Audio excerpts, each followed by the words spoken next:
Oi gente, tudo bom com vocês? Eu espero muito que sim, sejam bem-vindos a mais um vídeo aqui no canal.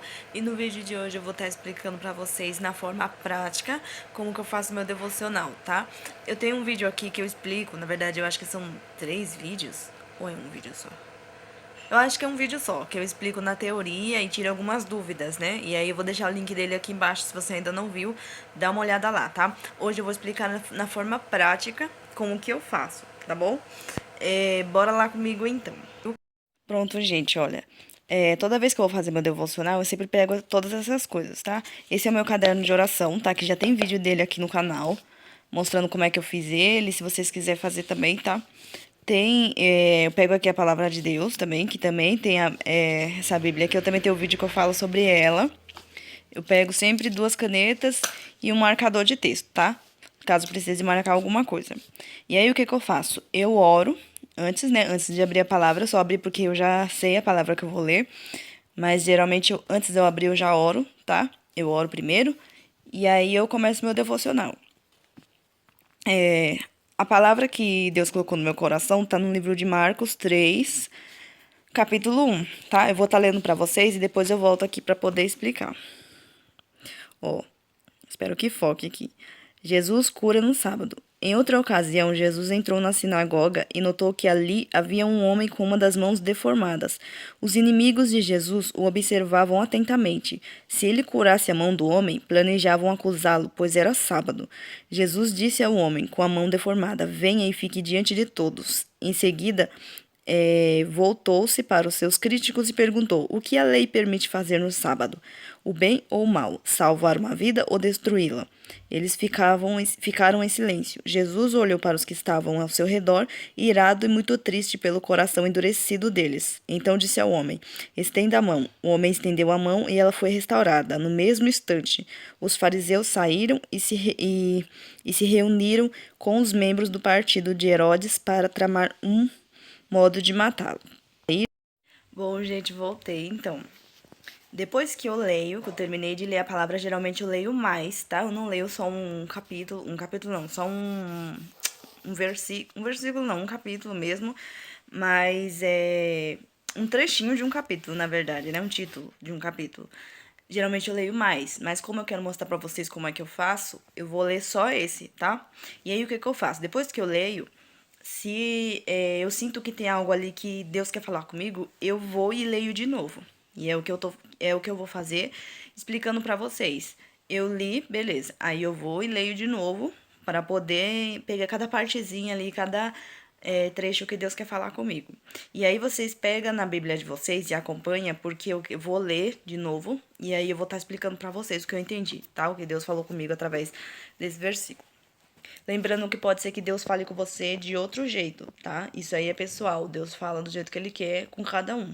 Ou pode ser que ele fale o mesmo que ele falou comigo, tá? Depende daquilo que você necessita ouvir. Porque Deus fala exatamente aquilo que você precisa ouvir, tá? Em outra ocasião, Jesus entrou na sinagoga e notou que havia ali um homem com uma das mãos deformada. Ó, continuando, diz assim: os inimigos de Jesus o observavam atentamente. Primeiro, o que começou falando?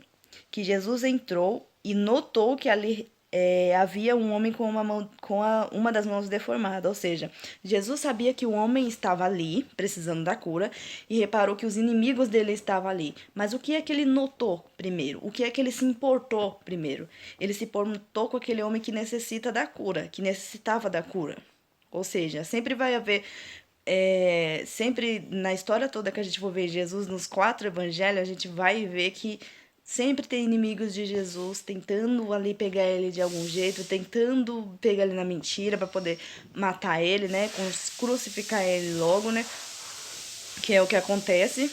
Mas Jesus, ele nota, ele vai atrás daquele que necessita dele, daquele que precisa dele, daquele que está com o coração aberto. Os inimigos de Jesus não estavam com o coração aberto para receber Jesus. Não estava querendo receber nada, muito pelo contrário, estava querendo planejar algo de ruim contra ele.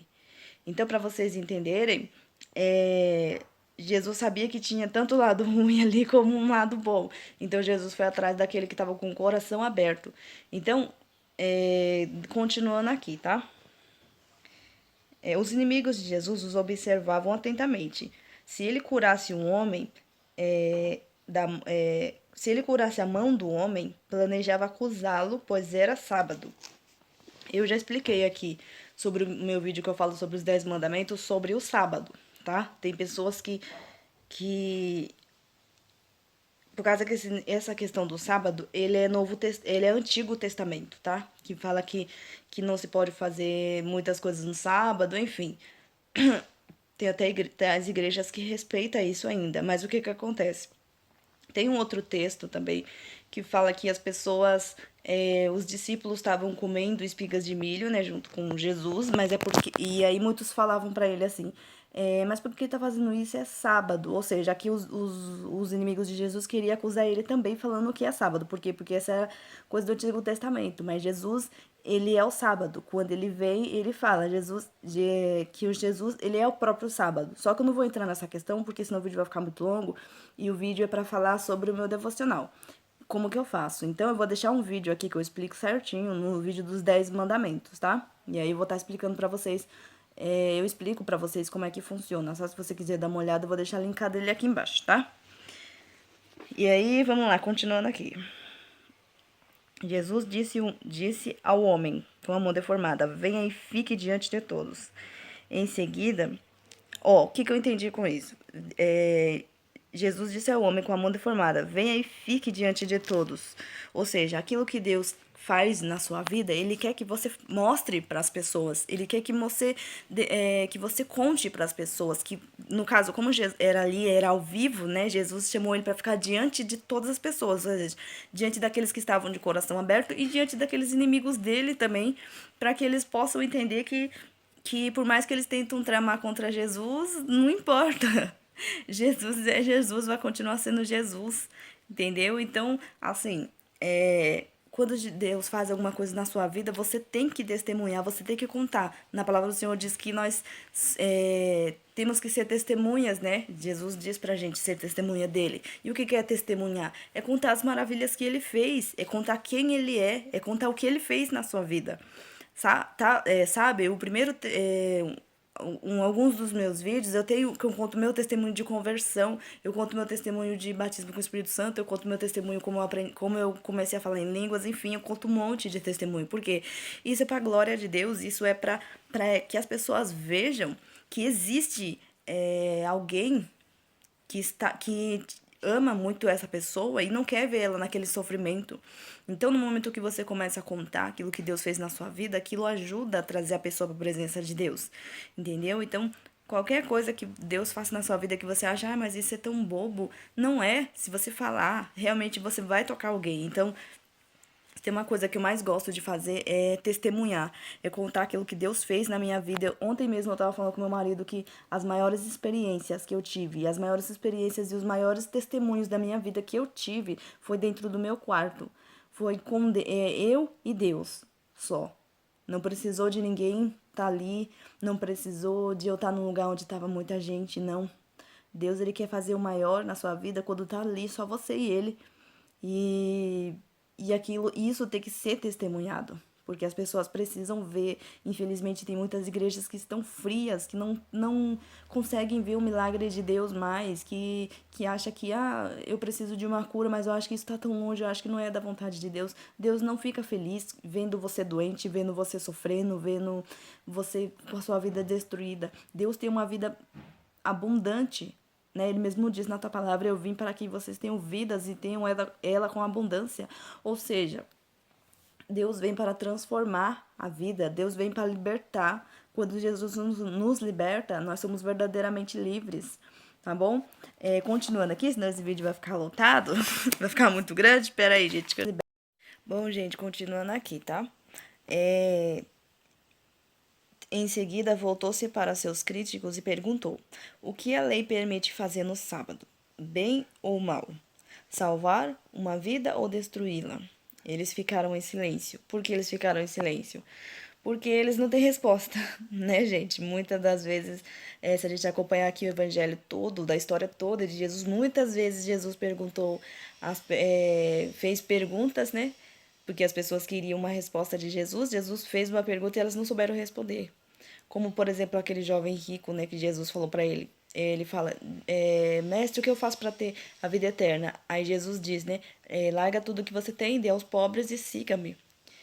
Ele nem respondeu nada, porque ele nem precisava responder. Jesus já sabia que ele não ia querer, porque a riqueza infelizmente, é uma das coisas que mais faz as pessoas abandonar Deus, né?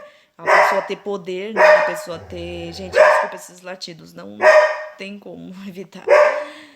Mas a riqueza é algo que nos separa de Deus, né? Muitas das vezes, claro que não é todos, mas Jesus mesmo fala que é muito mais fácil um camelo passar no buraco de uma agulha do que um rico entrar no reino dos céus.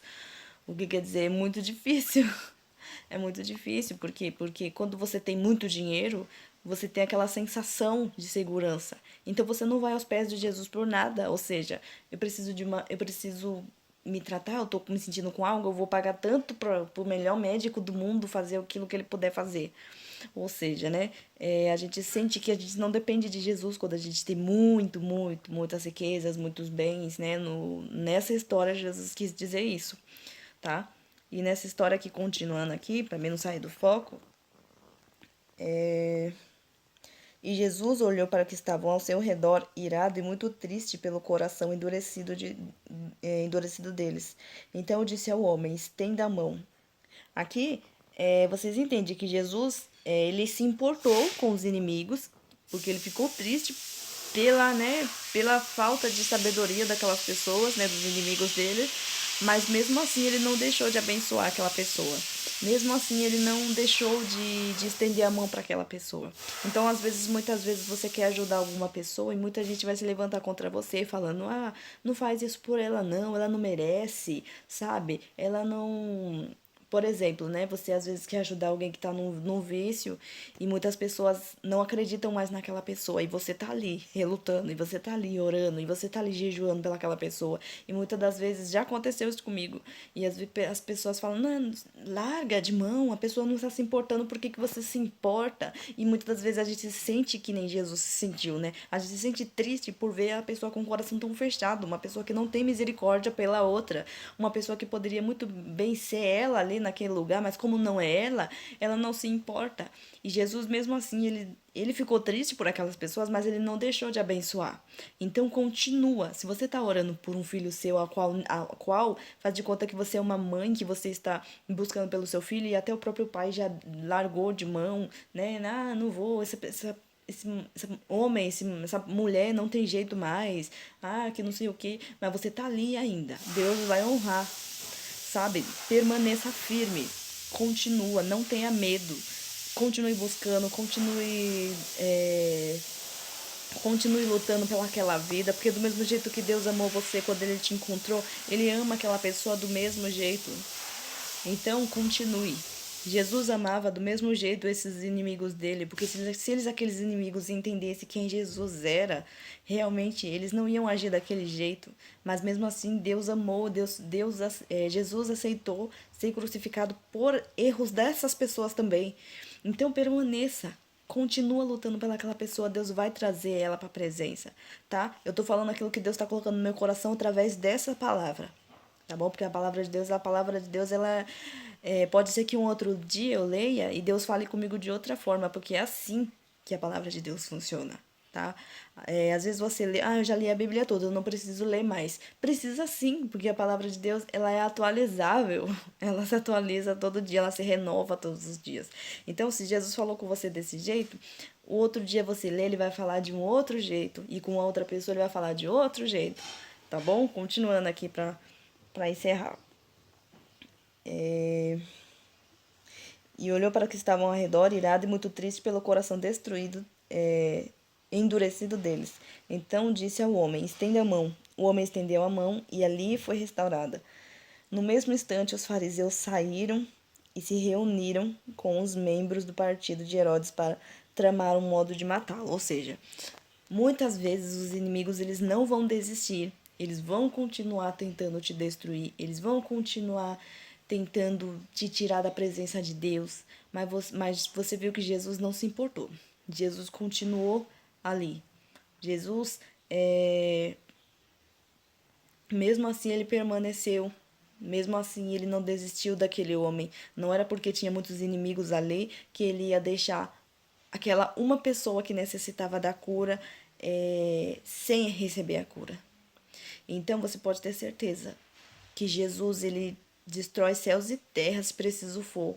Ele vai no inferno se preciso for para poder resgatar uma pessoa. Jesus não se importa com quem se levanta contra ele. Jesus não se importa. E nós também não devemos nos importar, né? Era isso que Deus colocou no meu coração. Eu espero que tenha ajudado você de alguma forma, tá? Depois que eu termino de ler a palavra, que eu recebo o entendimento de Deus, eu oro. Nesse caderno aqui de oração, gente, tem uma lista que eu faço com as pessoas que às vezes me pede oração, às vezes tá na igreja e fala, olha, ora por mão tal, tal, tal. Aí eu vou e anoto e eu apresento diante de Deus o caderno, tá? Quando eu tô orando nessa mesma oração e eu apresento o caderno e eu vou orar aqui e eu já vou me despedindo de vocês já. Eu espero que vocês tenham entendido exatamente como é que eu faço, tá? Depois que eu oro também, tá, gente? Às vezes me dá vontade, eu vou e louvo. Sem playback, sem teclado, sem nada. Só eu e Deus, tá? Então, a melhor coisa que vocês fazem é o devocional. Permaneçam firmes, gente, porque na palavra do Senhor, a palavra do Senhor, ela é vida. E quando você tira essa prática da sua vida, o seu corpo ele necessita disso. Do mesmo jeito que o nosso corpo carnal necessita almoçar, jantar, tomar café, beber água, o nosso corpo espiritual também necessita de alimento. E se você não dá alimento para ele, ele não vai se fortalecer. Ele não vai ter força o suficiente para poder permanecer nos dias difíceis. Sabe? Então a sua carne vai acabar vencendo. Então o devocional ele é muito importante. Você tem que ter a prática do devocional diariamente. Claro que se você acabar deixando um dia, não conseguir tempo, faz parte. Mas você sempre tem que estar fazendo o máximo para poder fazer. Não conseguiu fazer de manhã, vai fazer de noite, mas permaneça sempre fazendo, tá bom? Eu espero que vocês tenham gostado desse vídeo. Se você gostou, se inscreva aqui no canal, deixe seu like, curta, comenta, compartilha. Deus abençoe vocês e até o próximo vídeo. Tchau!